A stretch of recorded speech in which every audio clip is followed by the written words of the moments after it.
دوستو، غم کتنا ہی سنگین ہو، نیند سے پہلے تک کائنات کا کوئی غم ایسا نہیں جو آدمی برداشت نہ کر سکے۔ مرنے کے بعد زندہ ہونے کی خوشی صرف اسی شخص کو ہو سکتی ہے جو اس زندگی میں کوئی کام کر رہا ہو۔ جو اس زندگی میں کوئی کام کر رہا ہو تو اسے مرنے کا خوف نہیں ہوتا۔ جوانی 16 سال کی عمر کا نام نہیں، ایک انداز فکر کا نام ہے، ایک انداز زندگی کا نام ہے، ایک کیفیت کا نام ہے۔ یہ ہو سکتا ہے کہ ایک شخص 16 سال میں بوڑھا ہو اور ایک شخص 60 سال میں جوان ہو۔ سانس کی موت سے پہلے بہت سی موتیں ہو چکی ہوتی ہیں۔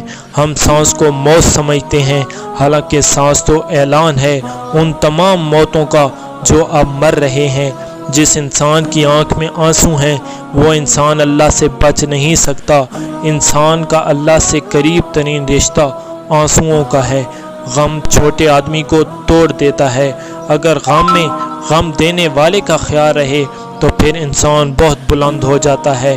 دنیا کے اندر سب سے بڑا انصاف یہ ہے کہ یہ دنیا گناہ کے متلاشی کو گناہ دیتی ہے اور فضل کے متلاشی کو فضل دیتی ہے۔